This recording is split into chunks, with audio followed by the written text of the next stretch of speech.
Salam alaikum. Aujourd'hui, je vais présenter une recette de pâtes qui m'a été donnée par ma belle-sœur et que j'ai baptisée Fantastique car je l'ai façonnée et cuit de plusieurs manières. Dans cette vidéo, je vais vous présenter la première version façon pita aux tortillas. Pour commencer, dans le bol de Thermomix, j'ai mis 20 g de levure sèche, 250 g de lait, auquel j'ajoute 25 g de sucre. Bien sûr, ici j'ai utilisé mon Thermomix, mais vous pouvez parfaitement utiliser un autre moyen, un pétrin ou faire à la main tout simplement. Ici, on va ajouter encore 100 g de farine. Pour moi, j'ai utilisé la Bio 65. Et nous allons programmer le Thermomix 5 minutes 37 degrés vitesse 2. Au bout de ce temps, on laisse poser le levain dans le bol pendant 20 à 30 minutes. Nous allons ajouter au levain 250 g d'eau, 150 g d'huile,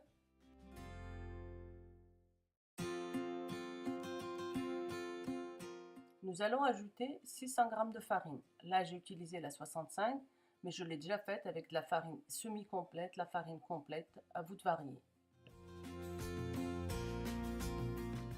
On ajoute 10 g de sel, c'est-à-dire 2 cuillères à café, et on programme 10 minutes mode pétrin.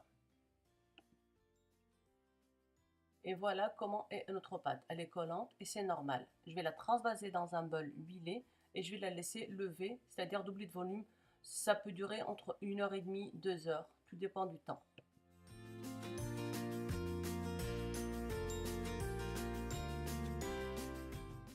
Et donc voilà notre pâte qui a doublé de volume. On va la dégazer et la façonner.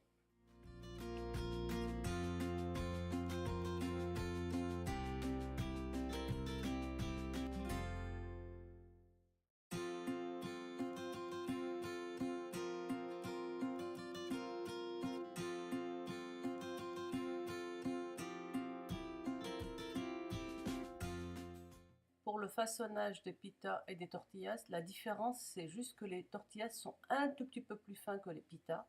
Donc on les étale bien sur un plan fariné. On en fait 2-3 d'avance afin de leur laisser 5 minutes de repos chacune.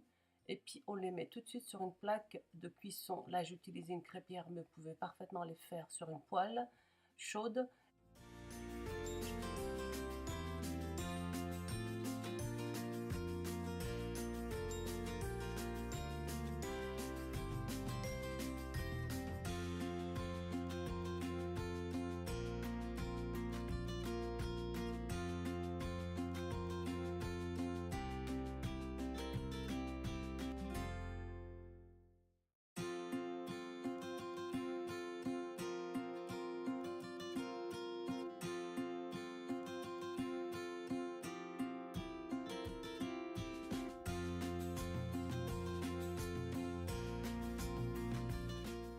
Donc ce que vous voyez là, c'est une pita, donc pain libanais qui est cuit.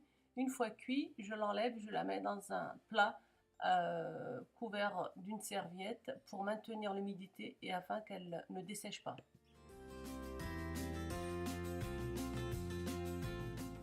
Comme vous le voyez là, dès qu'il y a des toutes petites bulles qui se forment à la surface de ma pita, je la retourne pour faire la cuisson de la deuxième face et ainsi de suite.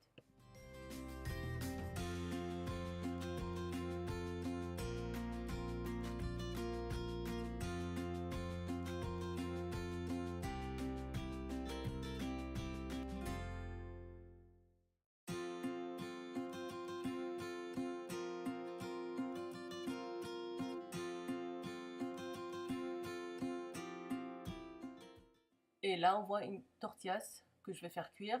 Donc, comme vous avez pu le constater, elle est bien plus fine que la pita. La cuisson, c'est exactement le même procédé.